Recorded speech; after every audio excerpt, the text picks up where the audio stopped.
साथियों, कुछ दिनों पहले आप मीडिया के दोस्तों की माध्यम से ही ये जानकारी मिली कि दिल्ली सरकार के कुछ अस्पतालों के अंदर कुछ सैंपल्स दवाइयों के स्टैंडर्ड के नहीं पाए गए। ये एलजी साहब के दफ्तर से ये खबर दी गई। हालांकि मेरे पास ऑफिशियल कॉपी नहीं पहुंची थी, आप लोगों के पास पहुंच गई थी। उसी से पता चला और उसके अंदर अलग अलग सैंपल्स के विषय में बताया कि करीब 43 सैंपल्स दिल्ली सरकार के 3 हॉस्पिटल से लिए गए, एबास से, एलएनजेपी से, डीडीयू से। और उन 43 सैंपल्स के अंदर 5 सैंपल्स एनएसक्यू डिक्लेयर किए गए। एनएसक्यू मतलब नॉट ऑफ स्टैंडर्ड क्वालिटी।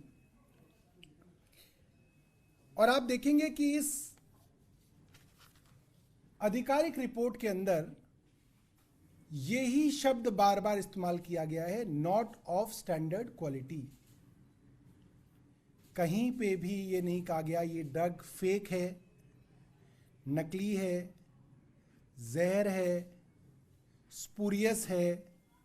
ऐसा कहीं नहीं कहा गया, क्योंकि एक आधिकारिक तौर पे आप ये नहीं लिख सकते, क्योंकि ऐसा था नहीं। मगर अनधिकारिक तरीके से भारतीय जनता पार्टी के लोगों ने, और एक हमारे यहाँ दफ्तर है, उस दफ्तर में जो खबर प्लांट करते हैं लोग, उनके माध्यम से कहा गया कि ये दवाएं नकली हैं।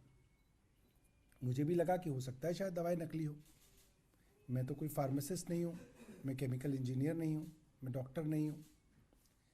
मगर जब इस रिपोर्ट के अंदर जो टेस्ट रिपोर्ट्स पीछे लगी हुई हैं, ये टेस्ट रिपोर्ट्स थी जो इस विजिलेंस की रिपोर्ट जो एलजी साहब ने सीबीआई को भेजी उसमें लिखी हुई थी।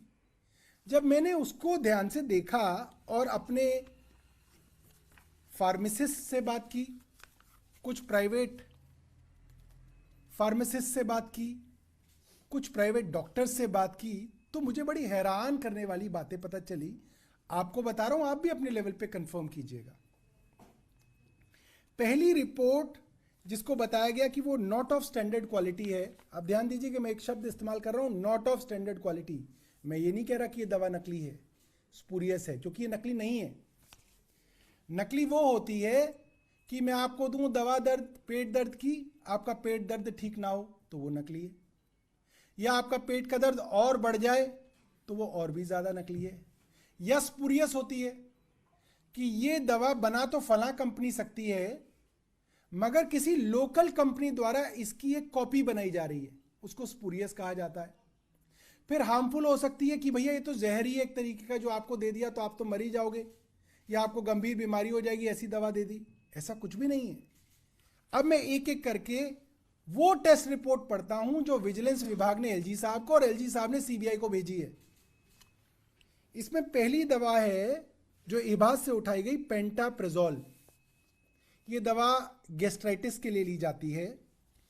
अब आप देखिए इसके अंदर कौन कौन से मापदंड हैं कि वेट इसका ठीक है, हाँ ठीक है, यूनिफॉर्मिटी ऑफ वेट ठीक है, ठीक है, एसए टेस्ट, कंटेंट्स, सॉल्ट। सबसे बड़ी चीज जो किसी दवाई की होती है वो ये होती है कि उसके अंदर जो सॉल्ट है, हर दवा एक सॉल्ट से बनती है। वो सॉल्ट जो है वो उसकी दवा होती है। कंपनी के नाम अलग अलग हो सकते हैं, कई बार अलग अलग कंपनी से एक सॉल्ट भी मिलता है एक ही तरीके का।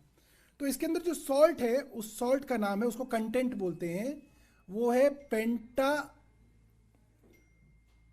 सोडियम। ठीक है, इसकी क्वांटिटी क्या होनी चाहिए? ये बोलते हैं कि 40 mg की, कहते हैं ना 40 mg वाली दवाई दे दो। तो 40 mg की दवाई की जो कितने mg मिलीग्राम इसके अंदर दवाई होनी चाहिए, वो 10% इधर या 10% इधर तक चलती है, जिसको इसकी रेंज बोलते हैं। तो इसकी लोअर लिमिट 36 mg थी, अपर लिमिट 44 mg है ये दवाई 40 mg की। ये दवाई के अंदर जो एक केमिकल है, सॉल्ट है, ये 42.34 mg था। यानी कि इसके अंदर जो दवा होनी चाहिए वो दवा थी। अब कहा जा रहा है साहब ये स्टैंडर्ड क्यों नहीं है? तो सबसे नीचे छोटा सा लिखा हुआ है स्टैंडर्ड क्यों नहीं है। आप ये देखिएगा, मैं हाईलाइट कर रहा हूं, आपको ये व्हाट्सएप से भेजेंगे।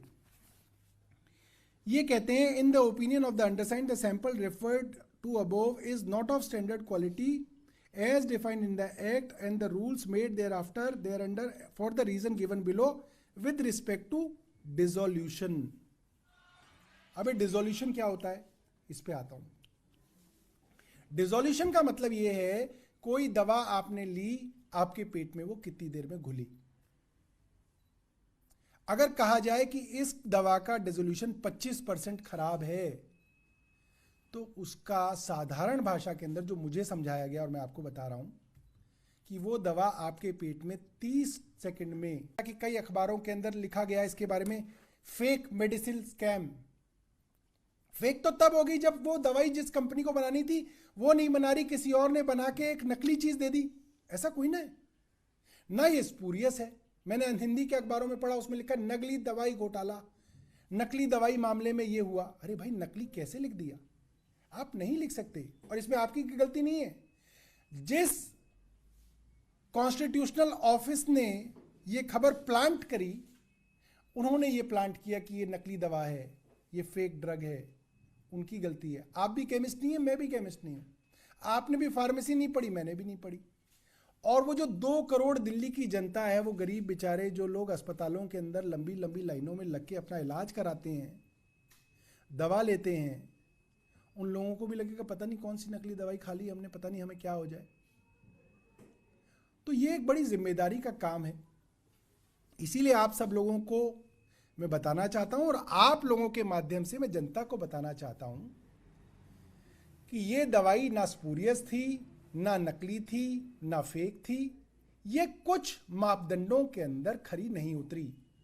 अब ये कहा जा सकता है भाई ये मापदंडों में खरी नहीं उतरी तो क्या हुआ? ये एक नॉर्मल प्रोसेस है। मैंने मंगवाया अपने डिपार्टमेंट से, मैंने कहा भाई तो नॉर्मली तुम टेस्ट करते रहते हो, कह रहे सर हम करते रहते हैं। तो ये नॉर्मली सब स्टैंडर्ड की पाई जाती होंगी, हर सरकार में पाई जाती हैं। अब ये नहीं हो सकता कि ये जो इतनी बड़ी बड़ी कंपनी है, ये सिर्फ दिल्ली सरकार के लिए दवा बना रही हैं। ये कंपनियां सबके लिए दवा बना रही है। केंद्र सरकार के अस्पतालों में भी यही कंपनियां दे रही हैं। भारतीय जनता पार्टी के उत्तर प्रदेश, हरियाणा में भी यही कंपनियां जो हैं दवाइयां दे रही हैं। तो हमारे लिए नकली बनाएंगे, उनके लिए असली बनाएंगे, ऐसा कोई ना होगा। यही दवाइयां हैं और ये एक नॉर्मल प्रैक्टिस है। दवाइयों के सैंपल पिक किए जाते हैं, उसके अंदर कोई दवाई अगर non standard, not up to the standard quality पाई जाती है, तो उस दवाई को इस्तेमाल करने के लिए रोका जाता है।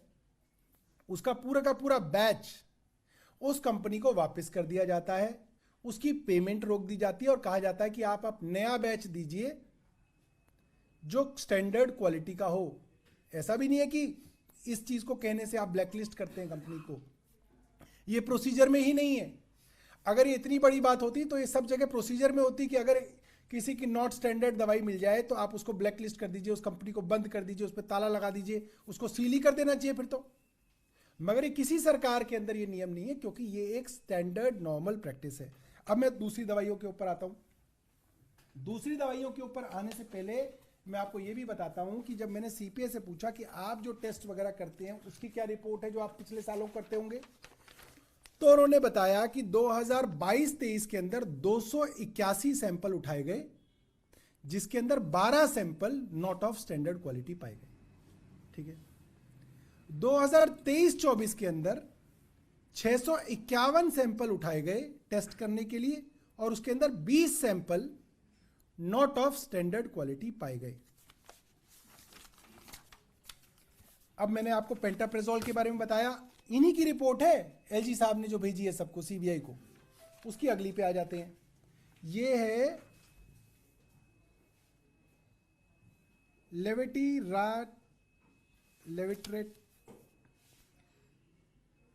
लेवेटिरेवेटम। ये दवाई इलेप्सी की होती है, 650 mg की दवाई है। इसके अंदर जो दवा का जो सॉल्ट है वो इसके अंदर बराबर क्वांटिटी के अंदर है, इसके अंदर दवाई है। सिर्फ इसके अंदर होना चाहिए था 500 mg, और ये 90 to 110% के इस लिमिट में आना चाहिए। इसके अंदर मिला 96.89% ये सॉल्ट, यानी कि ये स्टैंडर्ड क्वालिटी का सॉल्ट इसमें है, दवा इसमें है। मगर ये भी जिस टेस्ट में फेल हुई है वो डिसोल्यूशन टेस्ट है, यानी कि पेट में घुलने वाला टेस्ट। अब इसकी अगले पे आ जाते हैं, एम्लोडिपिन।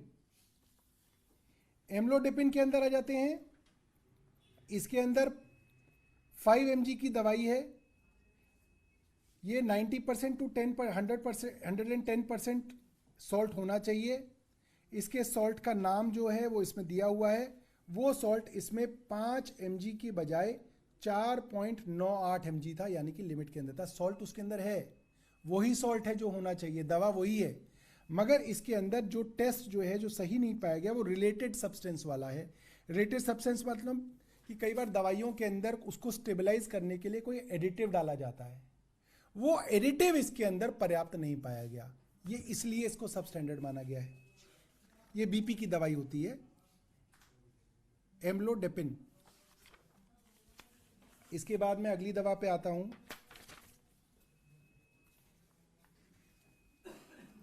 सेफेक्सिन। ये एंटीबायोटिक है। इसके अंदर जो सॉल्ट है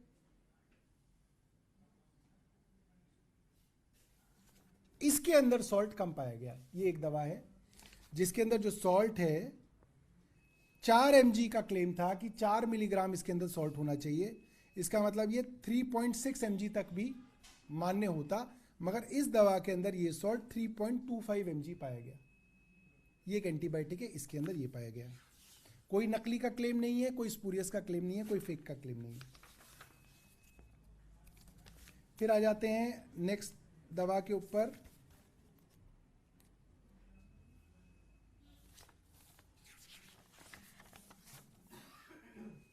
डेक्सामिथासोन। ये एक स्टेरॉइड है।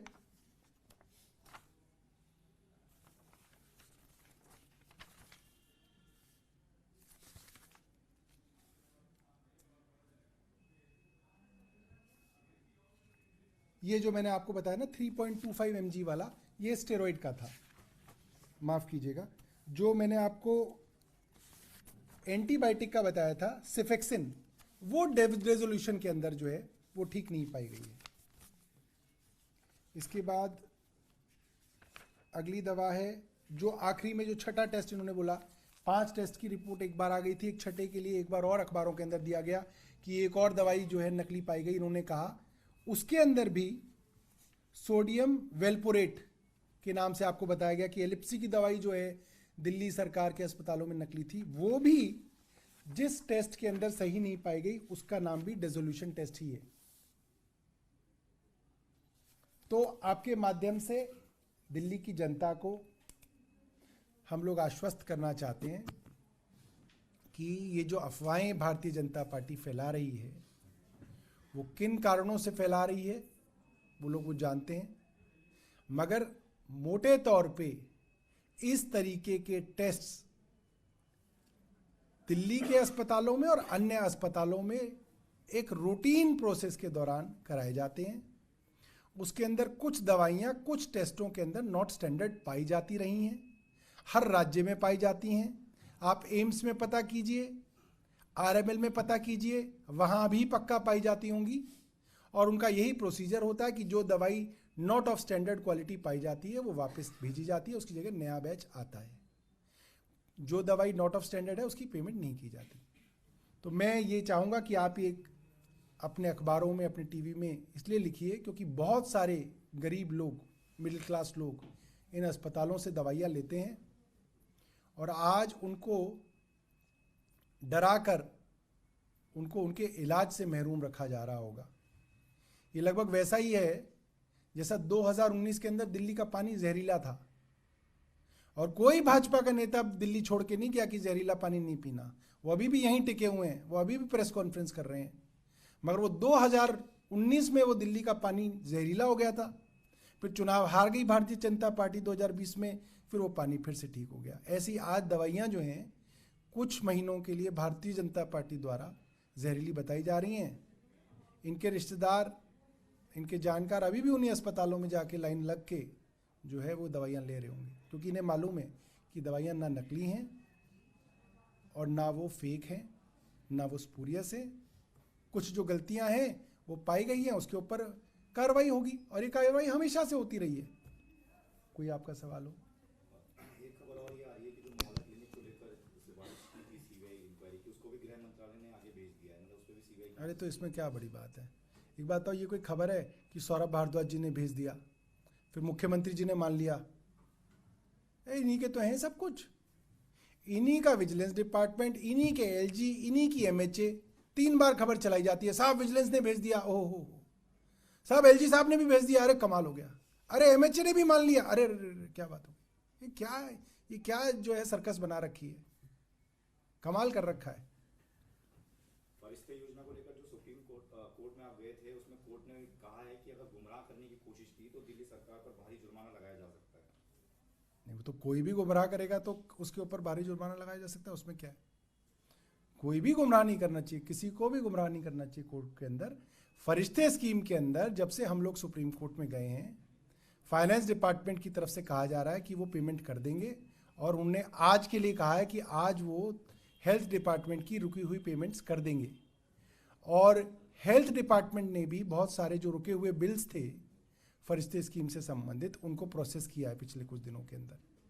इसलिए हमने सुप्रीम कोर्ट के अंदर कहा है कि इनकी तरफ से ये कहा गया है कि ये लोग पेमेंट्स कर देंगे, लिहाजा फिलहाल हम अगली डेट पे जो है इसका पूरा ब्यौरा कोर्ट को देंगे कि इन्होंने कितनी पेमेंट्स दे दी और कितनी अभी भी रोकी हुई हैं। और कुछ